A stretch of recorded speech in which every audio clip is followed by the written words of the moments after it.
Pennsylvania has a crisis. We have a demographic crisis. We are losing in real numbers population between the ages of 20 and 64. We are gaining at a rapid rate people between the ages of 65 and up. So we're not going to have the workers and the young people who, by the way, come here for school but then leave, and sometimes they take some of our natives with them. We need to attract young people to our state. The governor put out a proposal. It was a $2,500 tax credit for nurses, police, and teachers.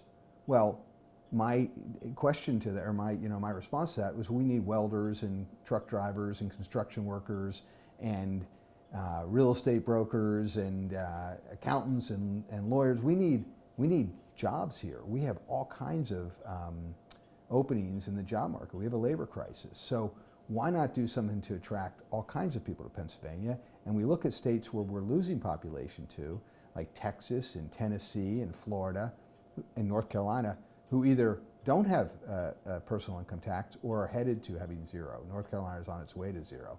So Nevada, we're losing population in these states that have a message saying we want you here. And again, it's a complicated issue, but if it makes sense to give a tax credit to attract certain occupations here, why not give that to everybody? And why not focus on retaining the people we have too?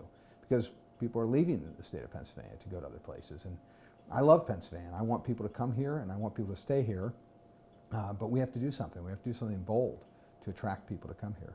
Just to tell a story, when I got to the House, the first piece of legislation I introduced, one of the first pieces, was to cut the corporate net income tax, which at 9.99% was one of the highest in the country, maybe the highest in the world. And I was told by even my own party, well, how are you going to pay for that? And I said, I don't buy the premise. Cutting tax rates actually sometimes produces more revenue. And if you have a family living in Pennsylvania that's paying sales and use tax, and paying gas tax, and paying local real estate taxes, and paying their licensing fees, and everything else they pay as a family does, and they move to Florida, we get nothing.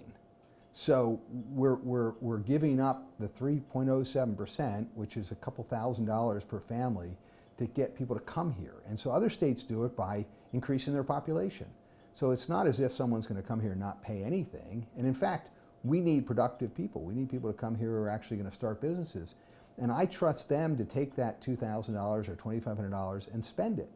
And if they spend it, that's going to help grow the economy.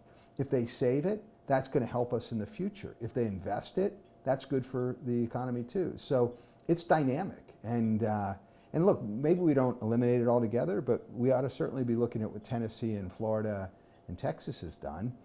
We have great natural resources. Maybe we start doing more oil and gas exploration on state-owned properties. I think the Game Commission generated about $300 million.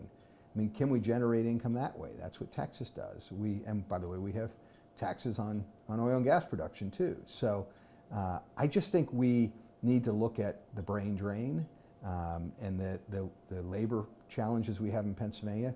Pennsylvania has the best labor force in the history of the world in Pennsylvania. I mean, we've helped make America, and every important industrial product has come from Pennsylvania and started in Pennsylvania. And with the stuff that Carnegie Mellon's doing with high tech and healthcare in Philadelphia, we're going to attract people here, but we need them to stay here. And I think we need to look at bold solutions so that Pennsylvania can win.